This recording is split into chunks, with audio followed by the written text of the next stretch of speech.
Welcome to Expand Your Fempire with Katarina Rando, the podcast for women in business on a mission, sharing ideas to support you to grow, lead, and thrive.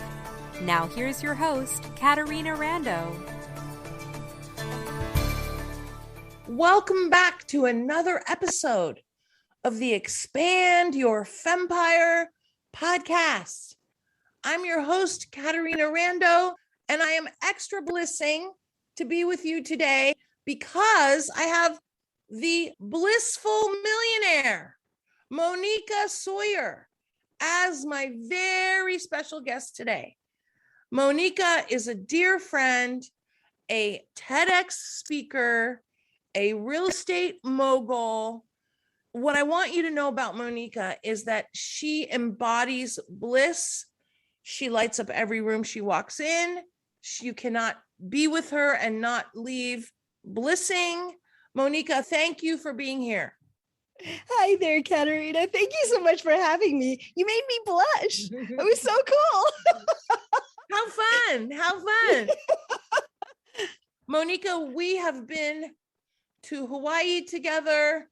We have been on other adventures together. You are always so wonderful to be with. You are a leader.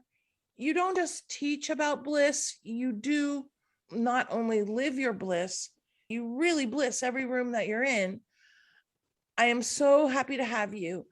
Let me have you share a little bit about your entrepreneurial journey, because I know today you're living an amazing life. You travel all the time. You have financial freedom. How did you get from blissing little girl to where you are today? Yeah, thank you so much for asking that. And it's a journey that is a little bit unexpected. Like, it's not something people would expect to hear from me when they meet me, right? So I was actually not a blissing little girl. I was actually a tormented, bullied little girl because I lived in what you might call a lily white community in Ohio, and was the only person that was not white, right? I'm Indian. So I got bullied and treated very badly from a very young age. So from a very young age, my journey or my passion or the thing that I focused on most was how was I going to be happy? Because people were not kind. Could I be happy? And so that journey towards bliss started as a very, very young girl, just trying to survive and figure out how to be happy. So the journey went for many years. We've eventually moved to California. Things didn't get much better. And actually in high school and college, me becoming a people pleaser because I wanted to make other people happy, because I thought other people being happy would make me happy if they liked me, right? So how many of us girls can relate to that, right? If they like me, I'll be happy. And then really horrible bullying happened, where things that boys do to girls happened. So it was horrible. And eventually I left for college. And I found that no matter how hard I tried, Katarina, it didn't get better. Like, I put my strong face forward. I always had the big smile. I was always the nicest person in a room. And people were so unkind. Eventually, I got in a car accident. And the one thing that kept me sane through most of my life was I was a dancer. I started dancing when I was 5. All of you ladies know exercise really helps with the endorphins and our confidence and keeping us strong, right? Plus, I loved it. So it was like my anchor through my entire life. Well, I got in this car accident when I was 21 and became a cripple and lost my legs. Not lost them, but I couldn't use them anymore. So I even lost dance. And at that point, I fell into such an incredible depression that I just thought, you know what, I just wanted it to be over. And I remember one morning I was in bed. I had been depressed for probably a whole week. I was in bed crying for a week. And I remember one morning I woke up and I heard my mom's voice in my head. And mom says, Monika, get out of bed, go get some air. You'll feel better.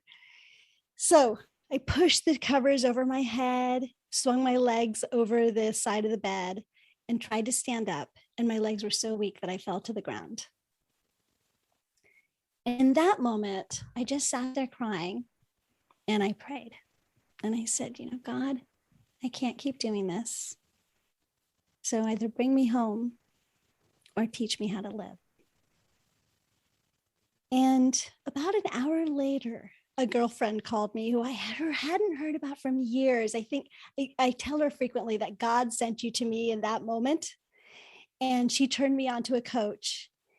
And that coach is the man that saved my life, because he taught me that we are all born as these little blissful bundles of joy, right? We come into the world and we're so full of the excitement of being alive and learning and the experience, and we're so blissing. And then life teaches us that it's hard and that bliss isn't okay. And he told me that my journey, all my study that I had done, was going to serve me, and he was going to help me get back to where I needed to go. And so we did. It all starts with a decision. And I wrote a book called Choose Bliss. And the reason I say choose bliss is because it always starts with a choice. Bliss is a choice, right?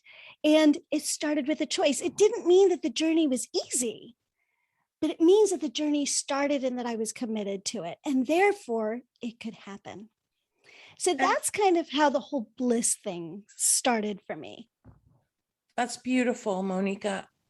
The first thing you did with your coach then, did you choose bliss? Was that the first step? Well, I chose to live, which was the first step. Okay. And then the next choice was to try to find happiness. At the time, it was this very basic, I just didn't want to be miserable, right? Sometimes the first step is to not be something. I wanted to not be miserable. And as we worked together, I expanded so greatly because it was truly in my heart to experience bliss, right? And also I want your audience to know how I'm defining bliss. Bliss isn't just like, happy all the time, right? Bliss is that really deep sense of joy, contentment with life, so that you know that anything that comes your way, you can handle emotionally. It's emotional mastery and emotional resilience. And that's what I really wanted, but that wasn't where I started, right? That's where I wanted to go. So he hired me on as a coach, as an executive coach underneath him. And I found that there were all these people that I worked with that were like multimillionaires. And I would go into their offices. They had like the great job and the beautiful wife. At that time, all the executives were men, right? This is totally dating me, Katerina. But all the executives were men, and they had these beautiful children and these beautiful homes in the Silicon Valley, and they were miserable. And so I became the bliss coach. I took what I had learned through my own experience and taught them how to bring their passion and their motivation and their bliss back into their lives. And then, because I could only reach so many people coaching or speaking, I wrote a book called Choose Bliss. And that's really where I grounded this idea of bliss. Like that's where I defined what we were really looking for and the specific steps on how to get there based on my experience with myself and my clients. Beautiful. Well, Monika, that I am a huge fan of focusing on bliss, and that I host the Bliss Retreat, which I'm looking forward to. What I want to ask you to share with our listeners, for someone who's listening, they want more bliss, they're not having more bliss. Let's keep it out of business for now. We're going to go to business shortly. How do they bliss more in their life right now? What tips do you have for them? Yeah. So the very first thing, I've already said it, is it's a choice. And I know that sounds really kind of trite, right? And we hear this all the time. Oh, it's a choice. It's a choice. And people are like, sure, that just happened to me. It's a choice. So I just want to be clear, listen to what's happened to me, right? There's been abuse. There's been a lot of horrible things that have happened in my life. And the thing that I realized is that I was not going to be able to be a happy person unless I was willing to get past that somehow. So just know the very first thing is to understand that bliss is a choice. And here's the next piece of that. We can't control what happens out there in the world. We can't control other people. We can't control what happens to us or what people do to us. But we must always control how we choose to respond. And that's the ultimate key to living a life of bliss. So that's the start. Then after that, we've got some techniques. There's many in the book, right? That you can look at. I hear what you're sharing with me. I do cento per cento agree about choosing bliss. What I also have seen and know is that for women entrepreneurs, who are the women that I focus on and our key listeners here, one thing that significantly impacts your bliss or can significantly impact your bliss is when you are struggling financially, concerned, can you pay your bills? Also, can I deliver what I promised to my clients? Because my financial situation is challenging. People may be in that situation. And what I also know about you is that you have created financial freedom for yourself. And I would like to shine the spotlight a little bit on that, because that is a place where, yes, I choose bliss, but if I can't pay my bills, it's hard to keep choosing bliss for a lot of people. Can you say a little bit about your financial freedom journey? Let's give some super tips to our listeners. Yes. And so that's actually what my TEDx is about. My TEDx is called Who is the Boss of You? And it's really about living a life of choice. And I learned at the age of 21, when I got out of school and I was looking for my first job, I was lucky enough to recognize that if I wanted to be free, if I wanted to marry the man that I wanted, I was supposed to have an arranged marriage, right?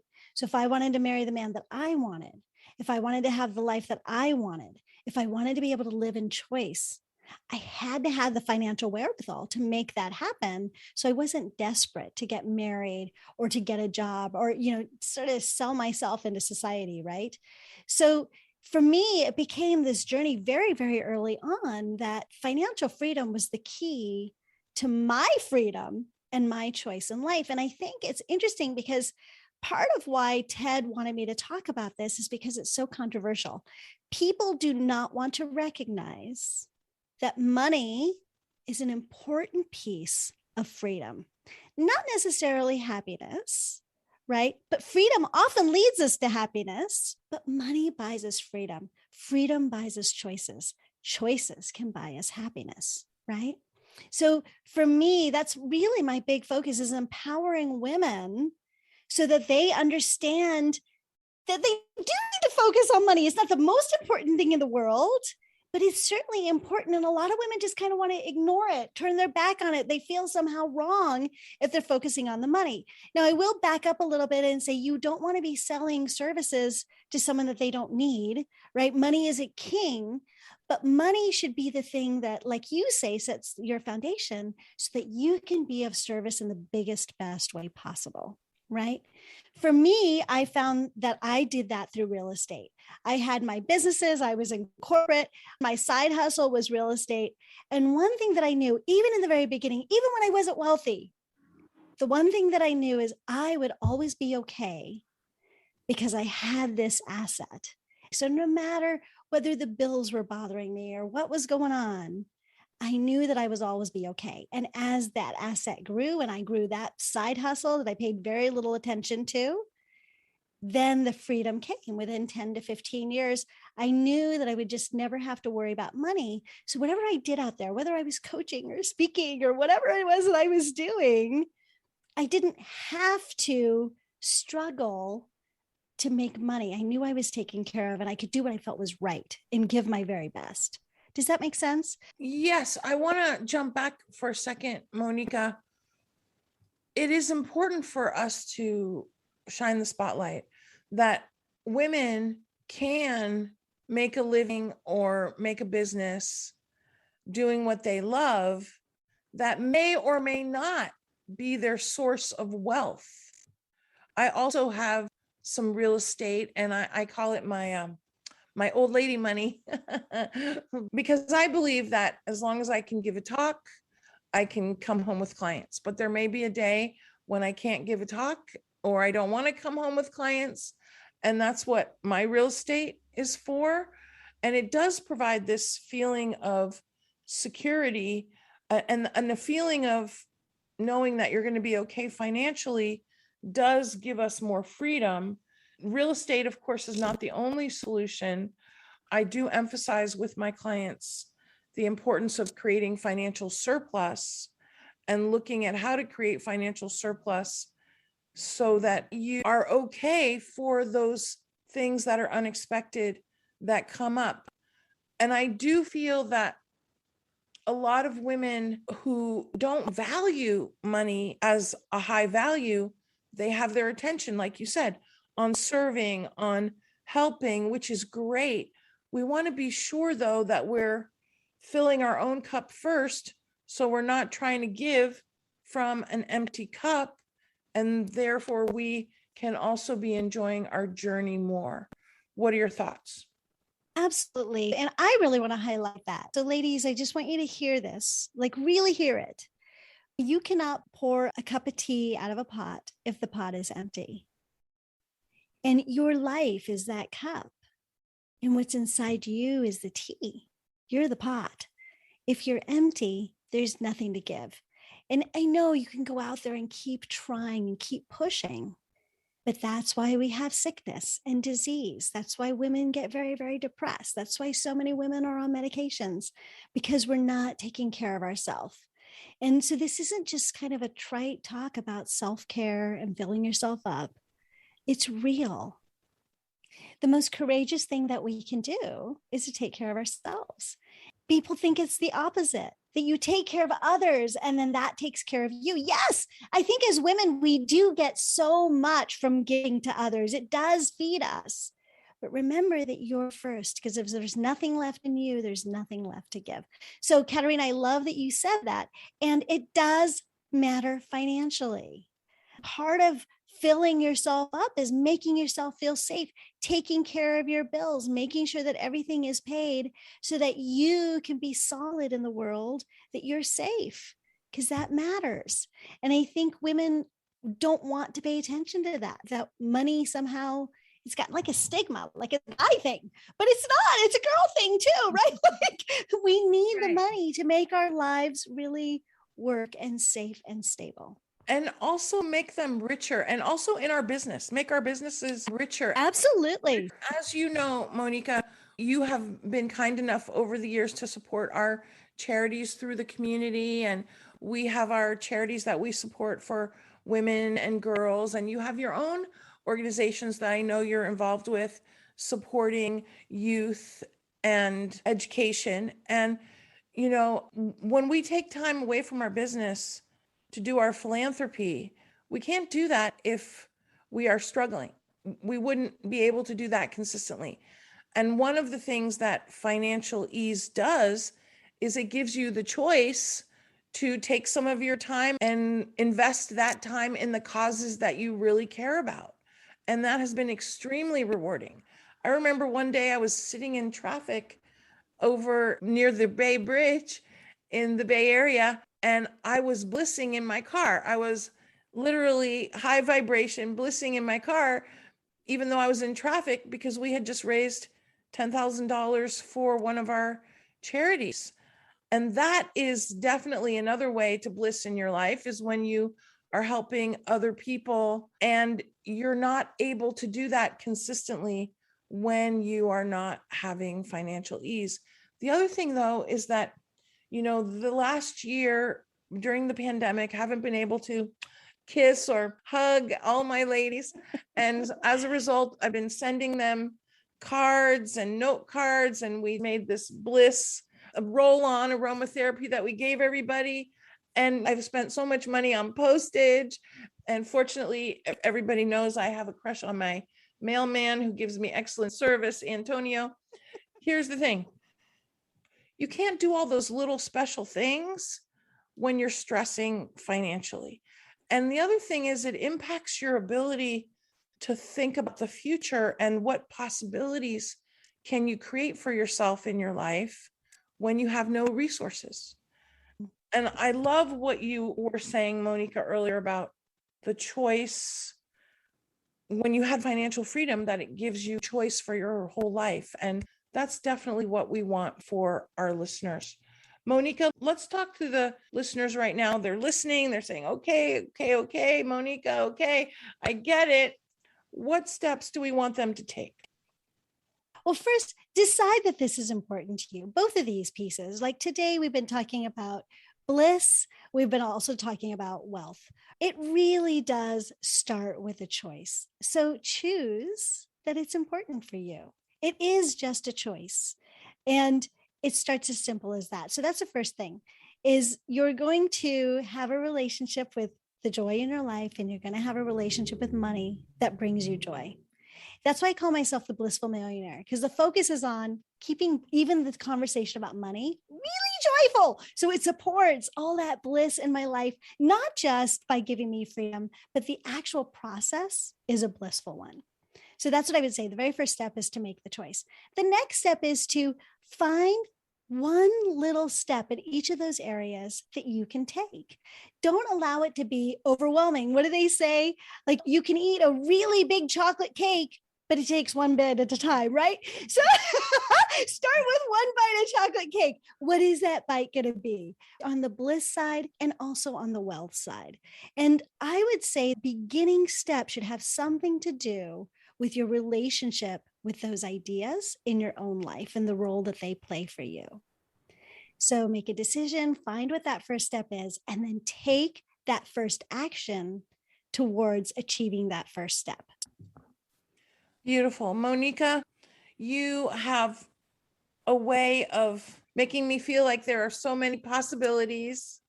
You've shared with our listeners your phenomenal book, Choose Bliss, which I highly recommend everyone. Monika, how can everyone connect with you and any excitement that you want to share that you're up to? Yeah. So go to blissfulinvestor.com. So blissfulinvestor.com. You'll find all my books there. You'll find my podcast, Real Estate Investing for Women, if your interest is a little bit piqued on that. We have a blog, so you'll find out all kinds of information. And recently, I just did a TED Talk called Who is the Boss of You? And it's really about this journey of financial freedom to creating a blissful life, right? So you can look that up. It's actually on TED.com. Look it up under Moneeka Sawyer. I will eventually have it loaded up to my website. So that's what's been going on. Monika, like I said, you bliss every conversation that you're in. You bliss me out to be with you.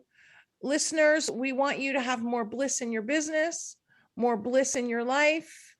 Choose bliss. Go get more bliss. And do that through selling more, serving more, and the thing that will bliss you out the most, uplifting more lives.